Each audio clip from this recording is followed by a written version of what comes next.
Hello friend, मैं हूं अविनाश और आज मैं एक्सप्लेन करने जा रहा हूं मूवी अलाइव। ये एक कैनेडियन हॉरर मिस्टीरियस मूवी है। इस मूवी को डायरेक्ट किया है रॉब ग्रांट ने और इस मूवी की IMDb रेटिंग 5.2 आउट ऑफ 10 है। रॉटन टोमेटो में ये 80% फ्रेश है। इस मूवी को 23 अवार्ड मिले हैं जो एक फेमस हॉरर मूवी को भी नहीं मिलते हैं। तो वीडियो शुरू करने से पहले मैं बता दूं कि वीडियो की एंडिंग एकदम अनएक्सपेक्टेड है। इस मूवी की एंडिंग आप लास्ट मिनट तक गेस नहीं कर सकते हैं, तो वीडियो में अंत तक बने रहिएगा। अब बिना समय गवाए वीडियो को शुरू करते हैं।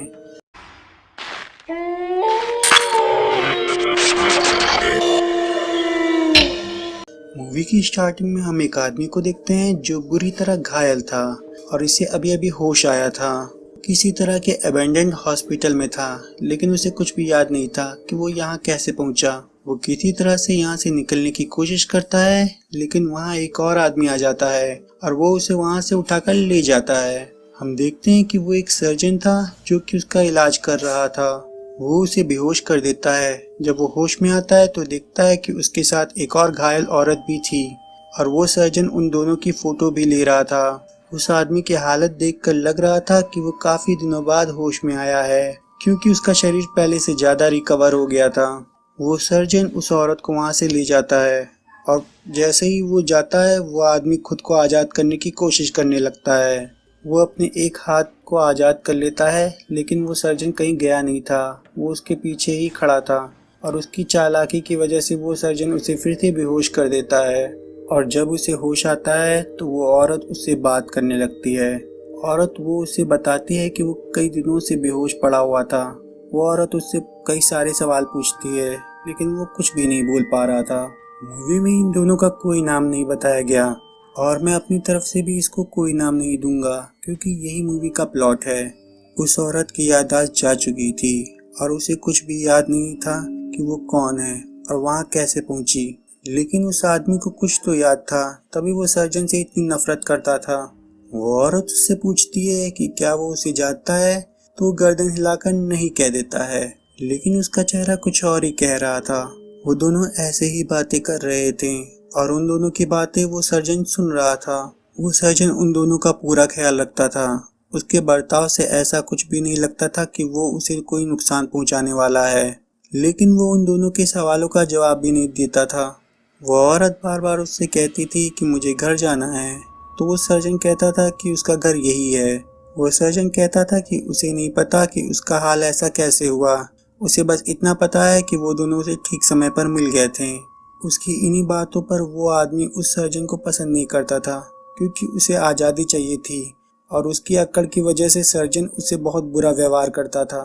इसी बीच एक दिन उस औरत को हार्ट अटैक आ जाता है और उसका दिल धड़कना बंद कर देता है।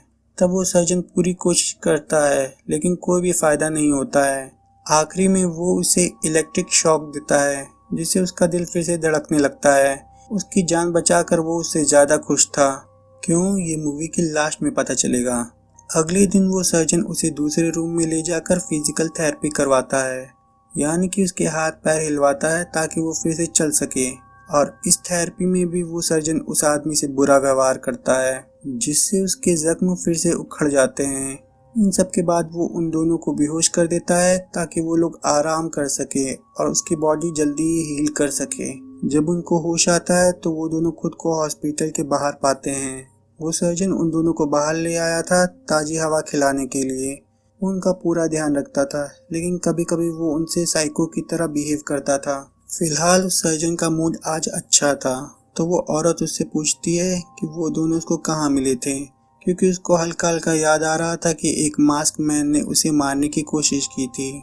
सर्जन कहता है कि इस काम के लिए वो थोड़ा ओल्ड है, शायद वो मास्क पहना आदमी ये हो। और ये कहकर सर्जन उस औरत की परेशानी थोड़ी और बढ़ा देता है। तब वो औरत कहती है कि उसके घर वाले उसे ढूंढ रहे होंगे, और ये सुनते ही वो सर्जन फिर से साइको बन जाता है। वो उनको कहता है कि यही उनका घर है और यही लाइन वो उन लोगों से भी बुलवाता है। वो औरत तो ये लाइन बोल देती है, लेकिन वो आदमी अभी भी कुछ नहीं बोलता है और जब से मूवी स्टार्ट हुई है उसने एक शब्द भी नहीं बोला था। उस आदमी के मुंह ना खोलने से वो सर्जन उस औरत को परेशान करने लगता है। तब जाकर वो आदमी मुंह खोलता है और वो सर्जन भी उसकी आवाज़ पहली बार सुनता है। वो फिर से उन दोनों को बेहोश करता है और अंदर ले जाता है। जब उन दोनों को होश आता है तो वो आदमी सबसे पहले उस औरत से यही कहता है कि वो उसका किलर नहीं है। यहाँ हम देख रहे थे कि वो दोनों इस सिचुएशन को अलग अलग नज़रिए से देख रहे थे। वो औरत सोचती है कि वो डॉक्टर ने उन दोनों की लाइफ बचाई है, लेकिन आदमी को लगता है कि अपनी इस अवस्था का कारण वो डॉक्टर ही है। लेकिन एक बात पर वो दोनों सहमत थे कि जब भी उन दोनों को मौका मिलेगा तो वो लोग यहाँ से भाग जाएंगे, और वो दोनों ही अपने हाथ पैर ठीक होने का वेट कर रहे थे। कुछ दिनों के बाद वो उन दोनों को नहलाने के लिए ले जाता है। आदमी को बाथ टब में डालकर वो उस औरत को नहलाने लगता है, लेकिन उस आदमी के हाथ पैर अभी भी पूरी तरह से ठीक नहीं हुए थे। बहुत कोशिशों के बाद भी वो आदमी नहीं संभल पाता है और डूबने लगता है, लेकिन सर्जन उस पर ध्यान नहीं देता। जब वो आदमी पूरी तरह से डूब जाता है तो वो सर्जन उसे बाहर निकालता है। वो उन दोनों को वहाँ छोड़कर टावर लेने जाता है। इस मौके का फ़ायदा उठाकर वो दोनों वहाँ से निकलने की कोशिश करते हैं। वो अच्छी तरह से चेक करते हैं, लेकिन बाहर जाने का सारे दरवाजे बंद होते हैं। वहाँ की कोई भी चीज़ काम नहीं कर रही थी। बाहर का दरवाज़ा ढूंढते ढूंढते वो लोग एक कमरे में पहुँच जाते हैं जहाँ बहुत सारे औजार रखे थे और चारों तरफ खून ही खून था। वो लोग सीढ़ी के रास्ते से कमरे में जाने लगते हैं, जो कि किसी बच्चे का कमरा था। उसे देखकर उस औरत को भी याद आता है कि उसका भी एक बच्चा था। इसे सोचकर वो औरत परेशान हो जाती है। वो आदमी उसे समझाता है और दोनों आगे बढ़ने लगते हैं। वो एक लैब में पहुंच जाता है जहां ढेर सारे केमिकल रखे थे। वहां एक बोर्ड में उन्हें अपनी फोटो मिलती है, जो कि वो सर्जन रोज क्लिक करता था, और उसे देखकर हमें पता चलता है कि उन दोनों को वहां 13 दिन हो गए थे। अब उन दोनों के दिमाग में ये चल रहा था कि इन सब के बाद उन दोनों का क्या होगा। वहाँ उन दोनों को एक एल्बम मिलती है जिसमें उनके जैसे कई लोगों की फोटोज पड़ी हुई थी।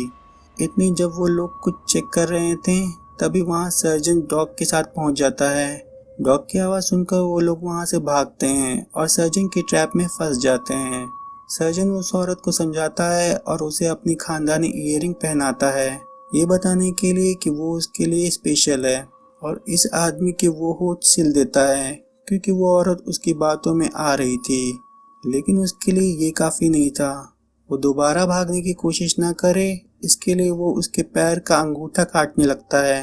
ये सब उस औरत के सामने ही हो रहा था। आखिरकार वो हिम्मत करके एक गमला उस सर्जन के सर पर मारती है। इससे वो सर्जन बेहोश तो नहीं होता, उल्टा वो उसके ऊपर एक नुकीले औजार से हमला करता है। लेकिन हिम्मत न हारते हुए उसी नुकीले हथियार से वो औरत सर्जन के चेहरे पर बार बार स्टैब कर देती है। जब उस औरत को ये लगता है कि सर्जन मर गया है तो वो उस आदमी को आज़ाद करती है और वो दोनों वहाँ से भागते हैं। वो दोनों हर एक रूम को चेक करते हैं, लेकिन सारे रूम लॉक थे। सिर्फ एक रूम खुला था जिसमें लोगों के कपड़े भरे पड़े हुए थे। बाहर निकलने का रास्ता ढूंढते हुए वो लोग फिर से उसी रूम में पहुंच जाते हैं और देखते हैं कि सर्जन वहाँ से गायब था। ये देखकर उनके होश उड़ जाते हैं। वो बिना टाइम वेस्ट किए वहाँ से भागते हैं। उनको वहाँ एक बड़ा सा रेफ्रिजरेटर मिलता है जिसके अंदर ढेर सारी डेड बॉडीज और कई सारे बॉडी पार्ट्स रखे थे। अब उन्हें पता चल गया था कि उनके साथ क्या होने वाला है। उन्हें एक सीक्रेट दरवाजा भी मिलता है जिसकी दूसरी तरफ एक बेसमेंट था। वो दोनों नीचे जाने लगते हैं तो देखते हैं वहाँ सीढ़ियों और दीवारों पर भी खून लगा हुआ था। नीचे पहुंचकर जब वो लाइट जलाते हैं तो उनकी आंखें खुली की खुली रह जाती है। वहाँ खून भरा पड़ा था और वहाँ भी कई सारी डेड बॉडीज थी। वो एक विंडो खोलकर वहाँ से जल्दी से बाहर निकल जाते हैं, लेकिन बाहर सर्जन उन दोनों के लिए तैयार बैठा हुआ था। वो अपने डॉग को उन दोनों के पीछे छोड़ देता है और उन्हें फिर से अंदर ही भागना पड़ता है। किसी तरह वो दोनों उस डॉग से बच जाते हैं, लेकिन बाहर जाने के लिए उन दोनों के पास कोई रास्ता नहीं था। इसीलिए वो दोनों उसी रेफ्रिजरेटर में छुप जाते हैं। वहाँ छुपने का भी उन दोनों को कोई फायदा नहीं होता क्योंकि सर्जन अपने डॉग की मदद से उन दोनों को ढूंढ लेता है। तब वो आदमी उस पर हमला करता है और वो किसी तरह वहाँ से बाहर निकलते हैं और उस सर्जन को उस रूम में लॉक कर देते हैं। तब वो दोनों किसी तरह वहाँ से बाहर निकलते हैं तो फाइनली वो लोग हॉस्पिटल के बाहर आ जाते हैं। वो अबेंडन हॉस्पिटल सिटी से बहुत दूर था। एक रिवर में मुंह धोकर वो वहाँ से आगे बढ़ते हैं और एक रोड तक पहुँच जाते हैं, लेकिन कोई भी उनकी मदद के लिए नहीं रुकता है। क्योंकि उनकी हालत देखकर सब डर जाते हैं। फाइनली एक कार रुकती है, लेकिन उसमें वही सर्जन था। उससे बचने के लिए वो दोनों जंगल में भागते हैं, लेकिन भागते भागते वो जमीन के आखिरी छोर तक पहुंच जाते हैं। वो सर्जन उन्हें समझाता है कि उन्हें वापस घर चलना चाहिए, जहां वो उनका ध्यान रखेगा। वो आदमी कहता है कि इससे बेहतर वो मरना पसंद करेगा, और इतना कहते ही वो सर्जन उस पर शूट कर देता है। तो वो सर्जन उस औरत को भी मारने लगता है। तब वो आदमी उस सर्जन को उसकी खानदानी ईयरिंग दिखाता है, जिन्हें देखकर वो सर्जन उसे छीनने के लिए उसके पास आता है, और वो औरत उसे नीचे धकेल देती है। अब तो फाइनली वो मर ही गया होगा। अब वो दोनों एक दूसरे का नाम देते हैं, क्योंकि अब उस आदमी की आखिरी सांसें चल रही थी। औरत अपना नाम एलिजाबेथ रखती है और आदमी अपना नाम जो रखता है। एलिजाबेथ उस आदमी को भरोसा दिलाती है कि वो उसे कुछ नहीं होने देगी। तभी उसे सर्जन की डॉग की आवाज़ सुनाई देती है। एलिजाबेथ उसे सहारा देकर जो को वहाँ से बाहर निकालती है। तब वो देखती है कि वो सर्जन का डॉग नहीं था, बल्कि वहाँ कैंपेन कर रहे लोगों का डॉग था, जो कि उनकी मदद करते हैं। इस बार जब उन दोनों को होश आता है, तो वो दोनों अपने आप को एक असली हॉस्पिटल में पाते हैं। वो दोनों बचने में कामयाब हो जाते हैं।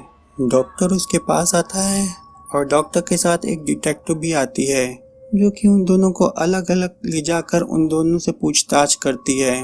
गड़बड़ ये थी कि जो के फिंगरप्रिंट्स मैच नहीं हो रहे थे। उधर एलिजाबेथ की बेटी उससे मिलने आती है, लेकिन डॉक्टर उसे अंदर नहीं आने देता।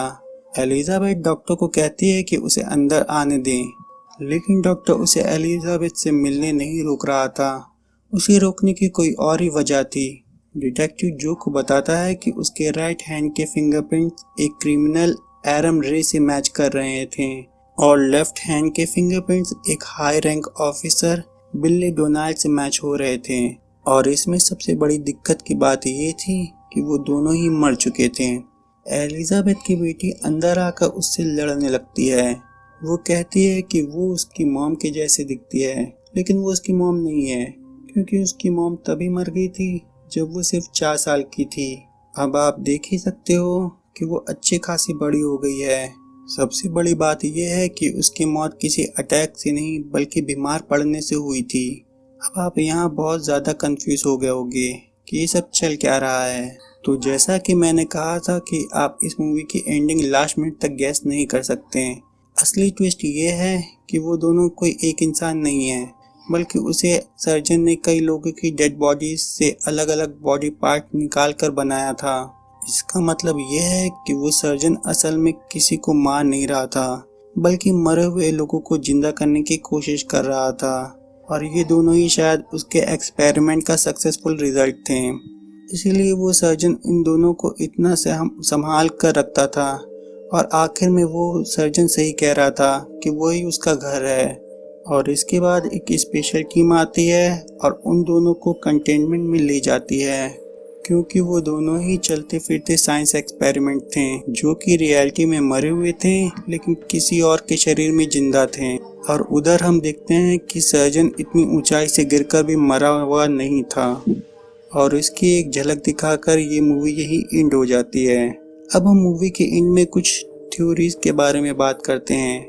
जैसे कि हमने मूवी की स्टार्टिंग में देखा था कि जो मूवी में कुछ नहीं बोलता, इससे ये थ्योरी सामने आती है कि जो की गर्दन उसके शरीर से जुड़ी हुई थी, जिसे रिकवर होने में थोड़ा समय लगता है। और एलिजाबेथ को जो विजन आते हैं कि उसको किसी मास्क पहने किलर ने मारा है, वो शायद उस हेड के ओनर की लास्ट विजन थी, जो कि उसके माइंड में रह गई थी। ये मूवी मुझे one of the best mysterious movie लगी। तो आज की वीडियो में बस इतना ही। अगर आपको वीडियो अच्छी लगी हो तो वीडियो को लाइक कर दीजिएगा और हमारे चैनल को सब्सक्राइब कर दीजिएगा। तब तक के लिए गुड बाय।